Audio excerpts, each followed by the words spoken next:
Hey guys, what is up? Super K-Man Rocks here, and we are here for my LPL Summer Split play-ins overview and analysis video. The regular season is done. It is out of the way. There are a couple of teams that are just no longer going to be playing. LNG and, of course, Thunder Talk are two teams that have been eliminated from Group Nirvana, but we're going to know 4 more by the end of this video that will have their 2025 done, or I guess not technically 2025. Some of these teams can still make the regional qualifier if they end up losing here today, but this is a really big time. It's win or go home for everything in the summer split. I'm excited to go over it. I hope you guys are excited as well. If you are, let me know down in the comments section below. What did you expect from the series, and did they live up to your expectations? Very curious to know what your thoughts and opinions were down there. Of course, I am going to be talking about these series pretty in depth, but for at least one of them as we go into it here, I did cast it live for LPL English. Again, links to that are in the description if you are interested. This will not be my final cast here for the playoffs, and so check that out if you are interested. But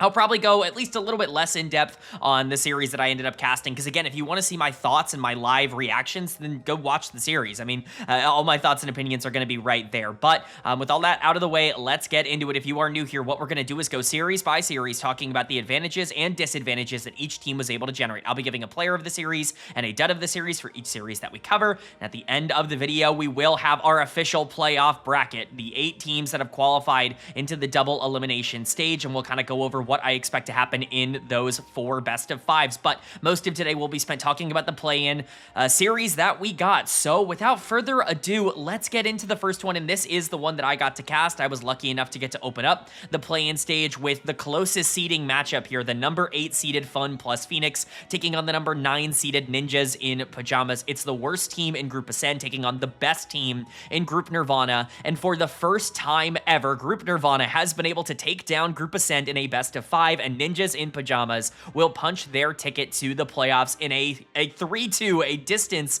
series here, a Game 5 win for them over FunPlus Phoenix. Truly an exceptionally fun series to watch. I think even when you look at the stats and look at like the game timers, it doesn't necessarily showcase just how close a lot of these games were, just how back and forth they could have been. It really came down to the minor decisions and the minor gameplay elements where Ninjas in Pyjamas were just a little bit better. And even then in Game 5, it looked completely doomed for them. They were down 4K gold at like 10 minutes into the game. It looked like there was no way that they were going to be able to come back, but they end up clawing their way back into the game and picking up the series win. For FunPlus Phoenix, this is obviously a pretty disappointing end for them, all things considered.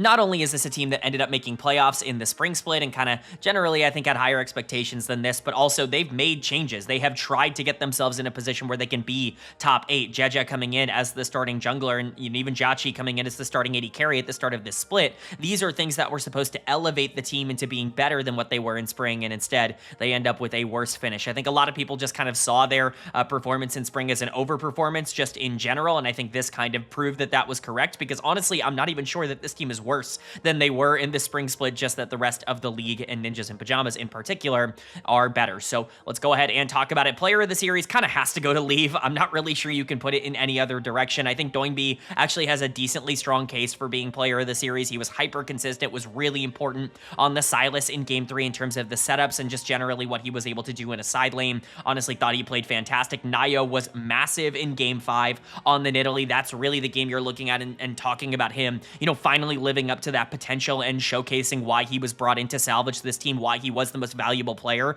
for this team in the regular season. But at the end of the day, Leave was the consistent carry that was there through every single game of this series. Game 5 on the Jinx was obviously massive, but I would argue that Game 4 on the Smolder was way bigger. I mean, he 1v9'd that game. Not that Doingby didn't play well, or Nayo didn't play well, or Niket didn't have a couple of nice engages on the Nico. More so that this Smolder just ended up becoming so much of a problem. He had 225 stacks at like 15 minutes into the game, and it just ended up being unwinnable for FPX. You want to talk about keeping NIP alive in this series. I think Leave was the main character, and again, him stepping up and being that guy for Ninjas in Pyjamas is so important towards their success chances over the course of the rest of this year, because when you look at this roster, yes, you have players that you're excited about, young players that you think can grow like Nayo and Niket that, you know, have shown at times that they could potentially be top tier players in the future, but Leave is really the one, mechanically speaking, that you're looking at and going, you have everything. Like, there is, the skill set for Leave is perfect for being one of the best AD carries in the league if he can just stop making mistakes and start winning lane more consistently. Like, if he cleans up some of these minor things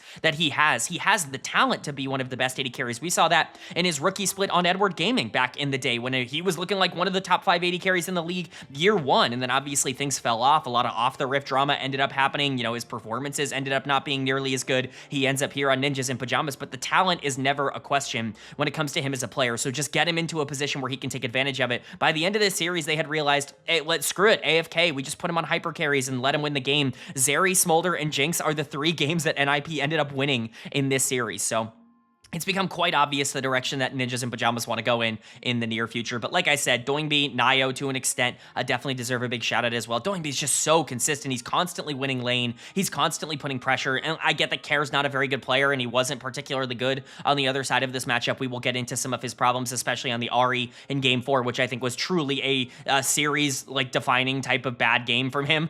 But you know, Doingby still has to be commended for the fact that he can step up in these big moments on things like Orianna and then go to the melee mids like Akali and Sylas down the stretch of this series and still be just as effective. You know, he's really kind of been, I don't want to say under the radar great, but like we haven't talked about him nearly as much as we've talked about players like Nio and Leave throughout this split. I think Doingby is the rock, the anchor that kind of keeps this team going. The reason we talk about Nio as such a big upgrade is because stylistically he fits much better with Doingby than someone like Aki ever did. Now Nio certainly wasn't perfect in this series. I'm not going to try and pretend like he did nothing wrong and that there's nothing to criticize because there's quite a lot to actually criticize in terms of Nio's performances. I think the Viego game in game 3 just never should have happened. Like there's no way for him to be able to get in and actually affect the game. I think he made a ton of mistakes on Vi in game number 1, quite frankly, just got mega out jungled and almost cost them game 5 from level 1. Like the death on Nidalee at level 1 it should have been the end of the game for FPX. They should have won the series on the spot and booked their ticket into playoffs. However, Nio does such a phenomenal job of rebounding from that position that I think you could even make the argument he was the most important player in Game 5, not because I think he made the best plays, although I guess you could theoretically make the argument for that, but more so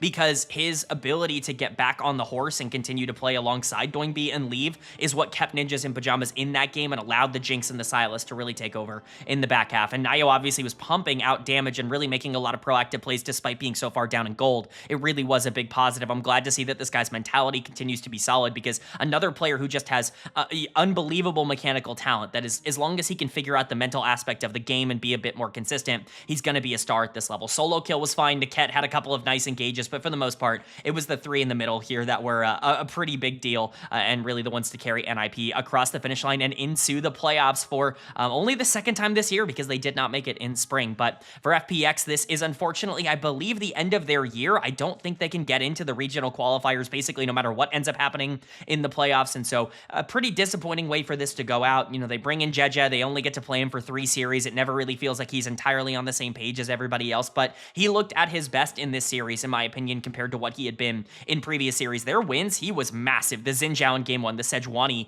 in game 3, like these were things that really made FPX feel consistent. The moment they started picking more aggressive picks like the Zed, that's when things started to fall off. Like the Poppy, you know, was good in game 5. He wasn't the problem, but he also couldn't take advantage of that early lead that he ended up getting because he didn't have the tempo to be able to really push it, because his mid laner wasn't doing anything and his bot lane was just kind of straight up losing. There were just a lot of things I would say about this series where Jeje just needed to be a tad bit better, maybe a bit more time playing with this team, and you have that, but it just didn't end up being the case. Stud of the series for me is going to go to Kair in the mid lane. Really hard for me to go in a different direction despite how good his KDA was, because man, he ended up playing some of these games really poorly. I think the Talia game in game 2 was quite terrible from him. He landed some shoves, but his damage was really lackluster in comparison to even what Doingby and Leave were doing on the other side, but especially to what the rest of his team was doing. His Ahri game was the worst game of the series. I don't think that's even all that debatable. He missed every single skill shot. If you're not going to be, you know, clinical on your skill shot execution on that champion, you cannot play her, especially in the playoffs. And then the Yanni game was fine, probably his best game of the losses in this series, but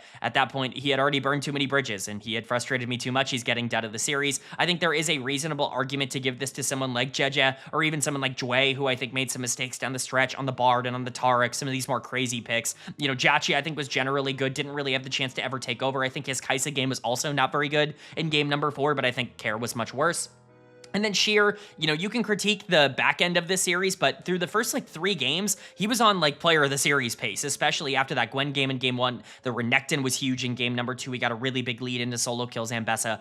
There were a lot of positives, I think, towards Sheer's gameplay that I don't really want to criticize him too much, even if, again, the Cassante, the Jax, they did not end up working out. I think the Jax in particular was quite bad in game number 5. There are things to critique, but overall, FPX, unfortunately, kind of living up to expectations with this loss. I just don't think a lot of people had this team as a top 8 team. I had them bottom 3 going into this split. Of course, they make some roster changes. Dway actually sticks around, which I didn't think was going to happen at the time. But this is an FPX roster and a team that was working on a budget all year long and, had managed to overperform at multiple moments. They just weren't able to carry that through into this series, and that means the end of their year. And for Ninjas in Pyjamas, they keep their dream alive. Doingby talked about wanting to go to Worlds, that being the ultimate goal for this Ninjas in Pyjamas roster. They have a massive, monumental task ahead of them to even be in the conversation to do that. But, if they play like this, a couple of nice playoff performances, perhaps you can sneak your way into the regional qualifier, and quite frankly, anything can happen from there. And so for NIP, this isn't the last you're going to see of them this year. Even if the road gets harder, this team is definitely one to look out for.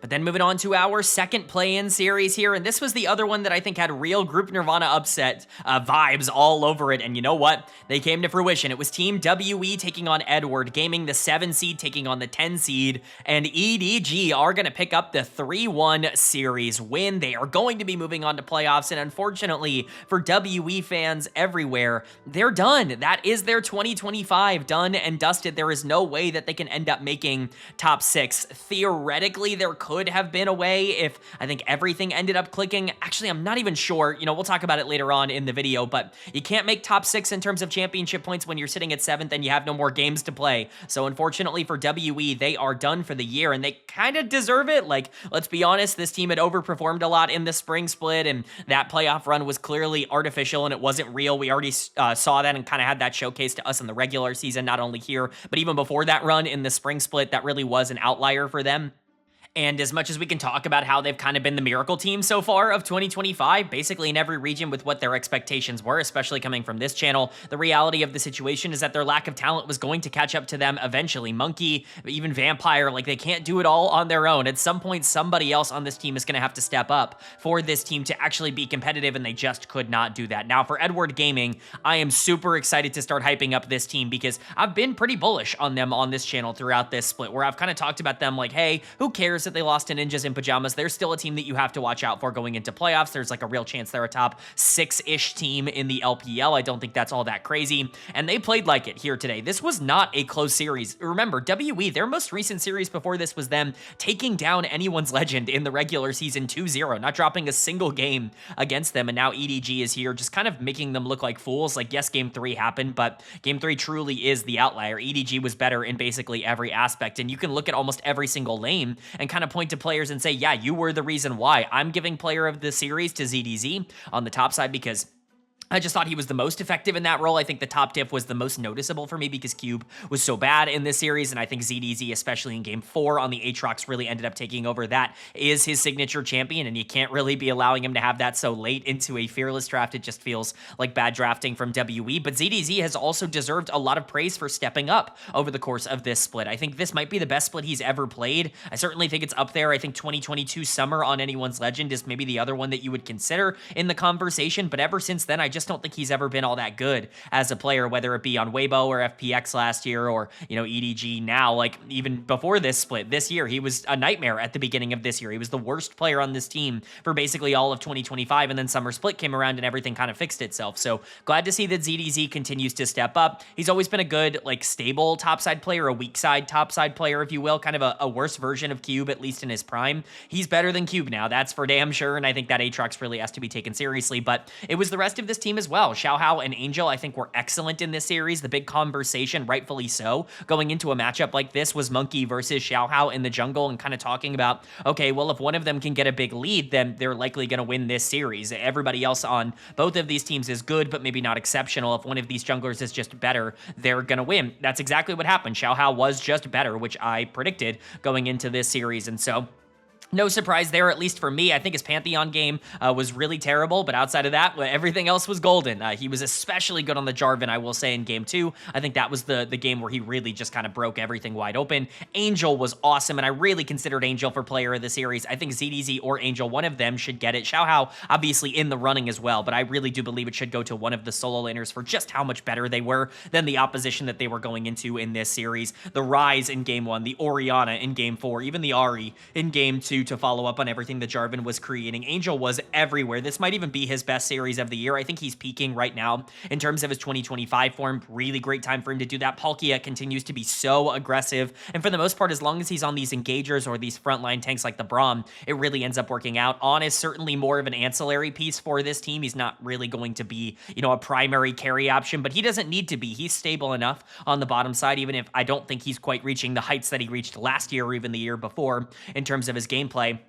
It's clear that EDG have enough talent elsewhere to be able to carry the ship, and that's exactly what they're doing, getting themselves into playoffs here. But for WE on the other side, this is a really sad way, I think, to go out. I don't think a lot of people expected WE to lose here today. I know I predicted EDG 3-1, and so that feels pretty good, but, I get why people are shocked and upset by this decision, because I think WE had been such a positive force for the LPL in terms of upsets and just being able to create chaos over the course of 2025, but the Miracle Run had to end at some point. If it wasn't going to end here, it was likely going to be very early on in the playoffs as well. I think WE just kind of sped up the process, and I want to remind people, go back to my preseason power rankings, to basically everybody's preseason power rankings. I laughed at this team. I laughed at the construction of this team. I thought that they were the worst team in any major region in the entire world in terms of what their roster was looking like going into 2025. They kind of showcased that was at least kind of true in the winter split, where they don't pick up a single series win. They lose to LGD, and they look as bad as you could expect, but they rebound. They get themselves into Group Ascend in a pretty big upset fashion in spring, and then they make top 4 somehow in the playoffs, and everything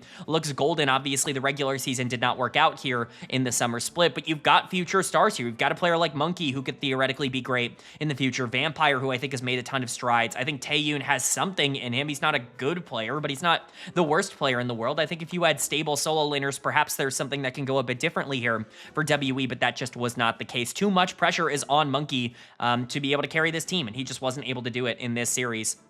Done of the series is very obvious. I think anybody who watched the games will tell you that Cube was the worst player on the Rift. This guy did absolutely nothing throughout this series other than lose, especially on the Renekton in Game 4, the Yorick in Game 2. I cannot reiterate enough, do not pick Yorick unless you truly feel you are the better team, because if you're even the better top laner, but your team is worse elsewhere, it's really hard to pilot Yorick in a way that allows that champion to do all of the things that he's really good at. So, all of those back half of the series games from Cube, they were just nightmarish, and Cube has been a huge disaster for WE throughout all of this year. We predicted that. I mean, I talked about Cube last year as a player that was already mega washed and looked like he was only coming back for a paycheck, and I think at times it was a little bit different this year. There were times where he felt like an okay weak side top laner, but truly when you look at the grand scheme of things, I would say in the summer split, he was more so just a negative for the team. Karis is just not good in the mid lane. There's nothing else left to say. This guy got mega bodied by Angel in terms of how this 1v1 ended up going. I don't want to see Karis in a major region. There are so many mid laners that I think are, not good and playing tier 1. There's got to be somebody that can come in and replace a lot of these players and actually upgrade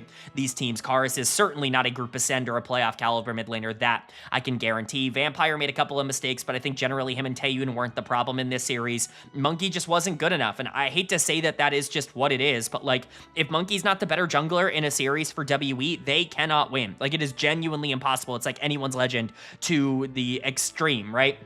Where, if AL, if Tarzan can't get a lead for AL, then they lose the series. They don't have any other way to win the game. Monkey has to be the best player on the Rift in order for WE to have a chance. He was in Game 3, not on the Olaf in Game 4, certainly not on the Vi or Trundle in the first 2 games of this series. Xiaohao was just better, and I think that really is the difference maker. That's why I predicted LGD Gaming, and it's why I'm not surprised by this outcome. But unfortunately for WE, their year is done. I think a lot of progress and still an overachievement for this young roster, but EDG is moving on to playoffs. Their best result so far of 2025. They are peaking at the right time. Their squad has leveled up going into the end of the year, and I'm not saying that they should be considered major upset candidates, because I do think the playoffs are quite tricky and difficult to break into right now, but this is not a team you can take lightly. They absolutely can take games off of some of the better teams in the LPL.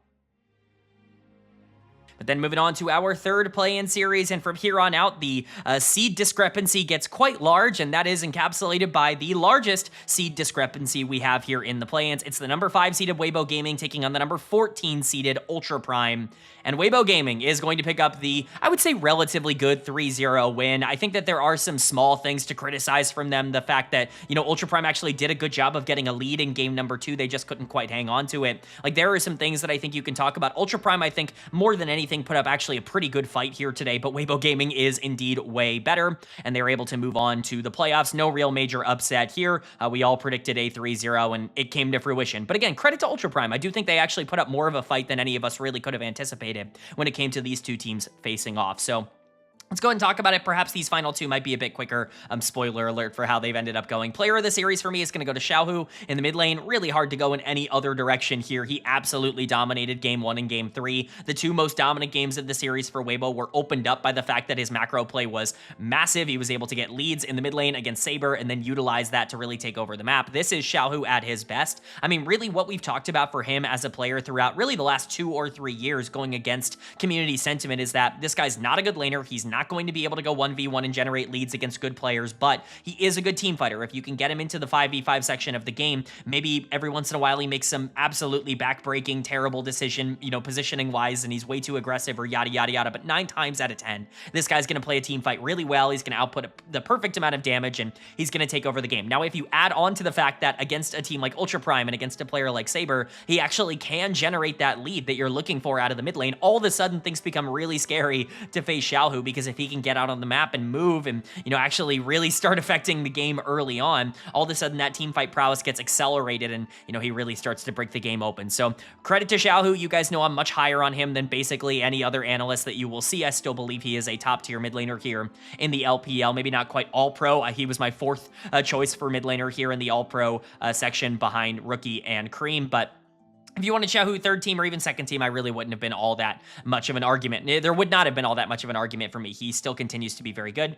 Tien deserves a big shout out as well for as, inconsequential as the Nefiri and Zed have been for a lot of other teams. They were very consequential for Weibo in this particular series. This is what happens when you are just better than your opposition. The Nefiri almost ended up running game number 2, but ended up actually saving game number 2 and really kind of took over the back end of that second game, allowed them to come back from a pretty big goal deficit and win that second game. The Zed was big in game 3. The Trundle was super consistent in game 1, but really, I mean, Tien pulling out some of the craziest picks you'll see in order to just kind of flex on the fact that he's better than Ultra Prime and really succeeding in doing so. Kind of fun to see him play so aggressive. Light had one of his better series in a while. I know I've ragged on this guy all year long, but I do think he's been better in the last 2 weeks than he has been for a majority of this year. Hopefully that maintains. I don't really have a ton of faith in that right now, but it technically is possible that the old Light is back. Breathe was solid on the top side. Crisp had a couple of great engages, certainly was the better support in this series. Overall for Weibo, I just feel like they were awesome across the board, and we expected that. As much as we've criticized Weibo for not being able to break through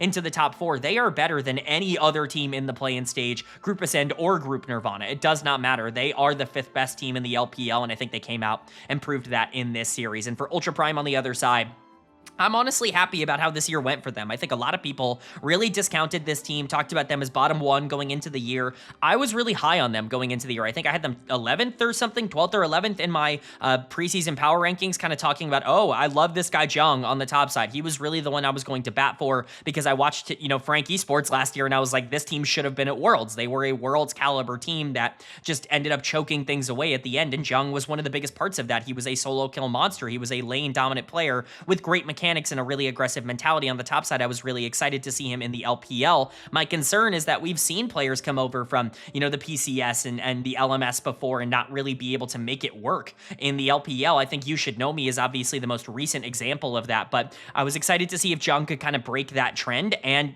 I don't think he was great in this series, but I think it's worth noting that he was really fun to watch, and I think he has more than earned a spot going into 2026, whether that be with Ultra Prime or perhaps a different team here in the LPL. I think there's a lot to grow and build off of in terms of his skill set. Same thing for Junhao, a player that I really did not believe in coming out of the LDL. I thought his tape was actually a lot worse than people were giving it credit for, and, in the beginning of the year, it kind of looked correct, but then he started getting on the Nefiri hype train, and that kind of got his feet under him, and it started to build some confidence. He was really good in spring, wasn't really able to follow that up in summer, but At least we saw some flashes of a good player with Junhao. I think Saber has really grown his playstyle. He definitely still is a melee mid-oriented player, but he can be a lot more of a facilitator, as we saw in this series and others as well. Baez, fine, kind of a below-average AD carry. Not really a ton to talk about when it comes to him individually in terms of his performances, but you know, he's good enough. I think that there is an argument that you can build something around him in the same way that you made the argument around Savior last year, you know, Xiaoya before he changed his name.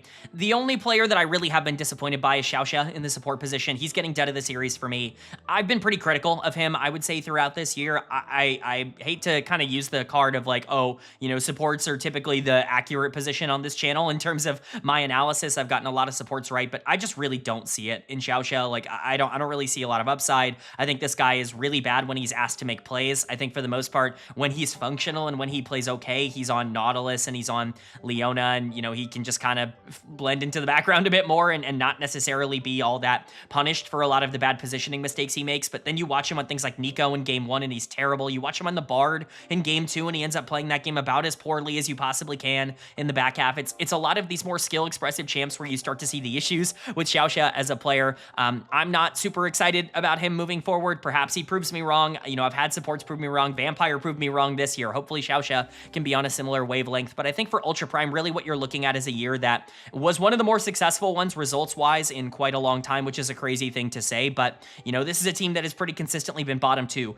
in the LPL. For them to not only not be bottom 2 coming out of the first split, but to genuinely be a team that like can function at this level and be the 12th best team in the league and actually make play-ins, not even be bottom 2 in Group Nirvana, that's a positive. They were one series away from making Group Ascend in the spring split as well if WE didn't upset them after they had already beaten WE in that same promotion tournament to Group Ascend. So this overall has just been a good year, I would say, for Ultra Prime, but Weibo definitely a bit too strong as they get themselves into playoffs. They are not going to be the team that gets selected. I can basically promise you that. Nobody is going to want to play Weibo right now. They are absolutely the best outside of the top 4, and I think they more than proved that here.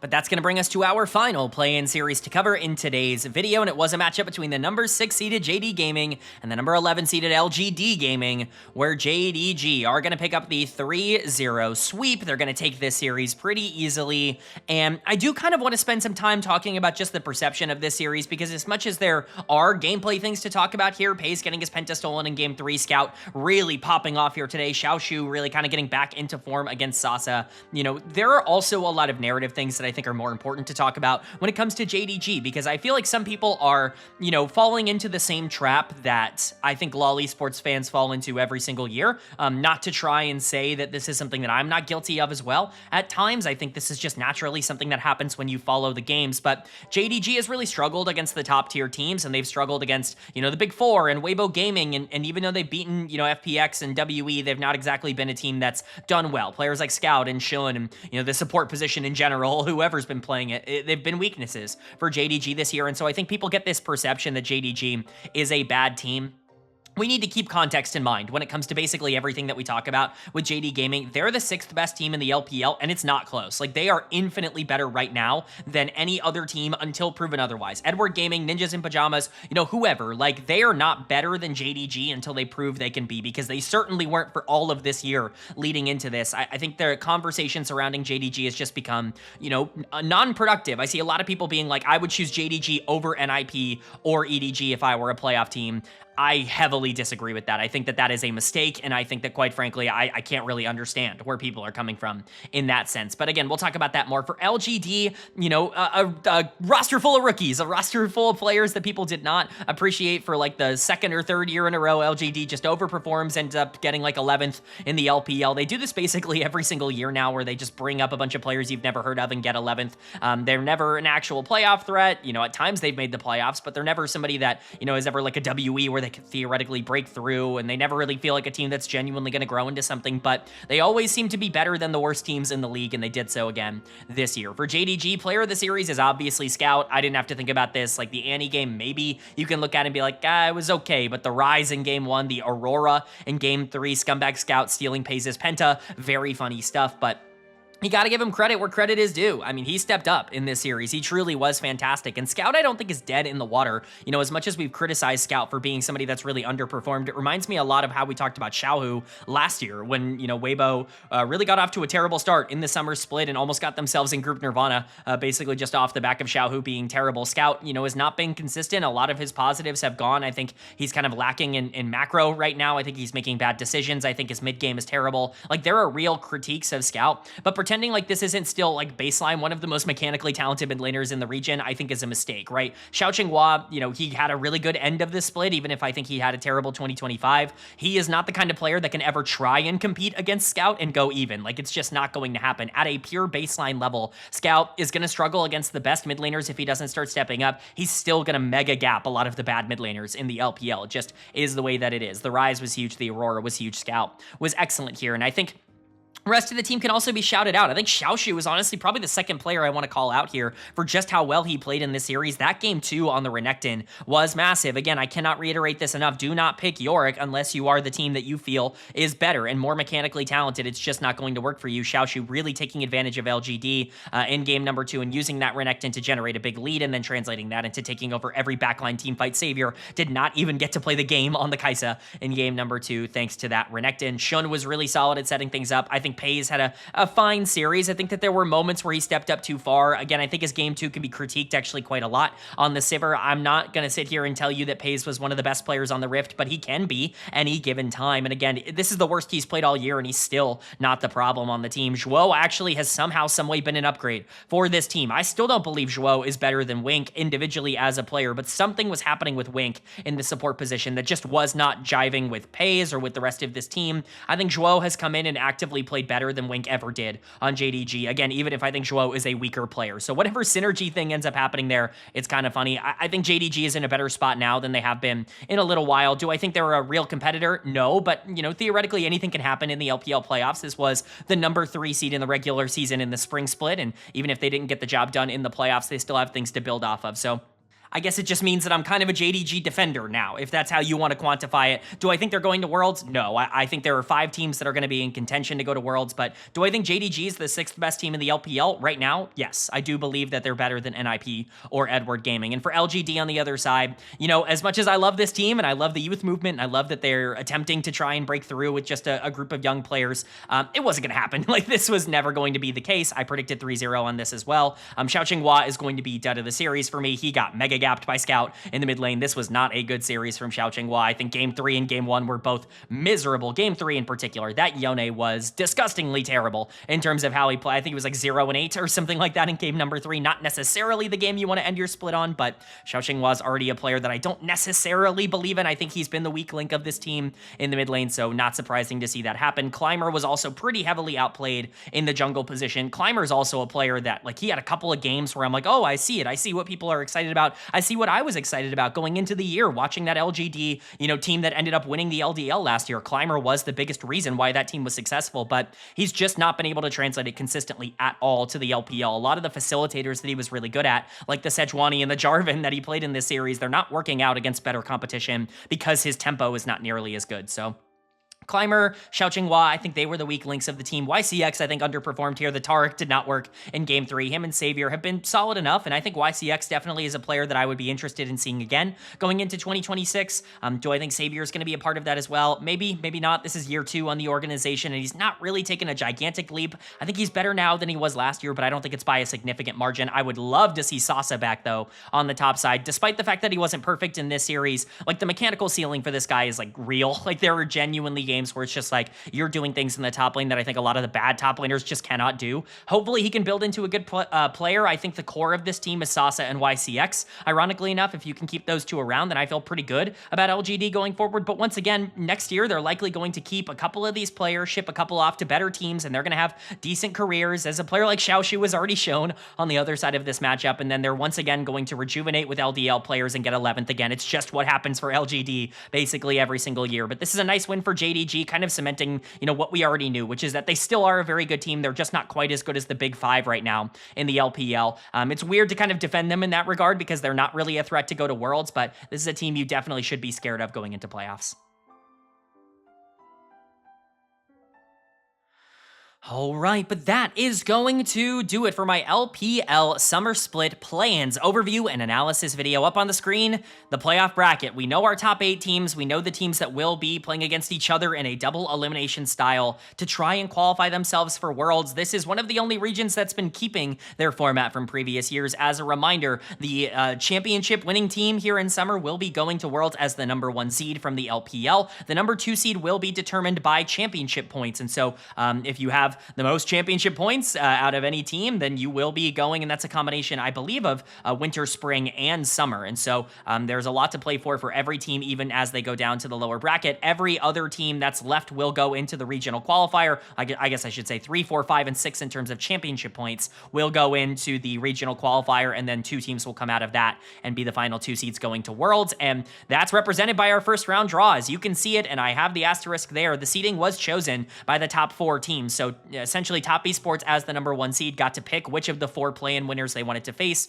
Then IG got to pick another one, and then BLG got to pick, and then AL got stuck with whoever was left. And so we got these results. I don't want to brag too much. I've waited 30 minutes into this video, but I am 100% so far if you count the play-ins in terms of predictions, and that's not just in terms of series winners, that's in terms of series score. I got all 4 correct in terms of series score. Let's carry that through into round number 1 here as I give some predictions. We'll be seeing these up on the LPL English cast as well every single night because they broadcast the predictions, but I'm excited to give them here. First, starting with TES versus Ninjas in Pyjamas.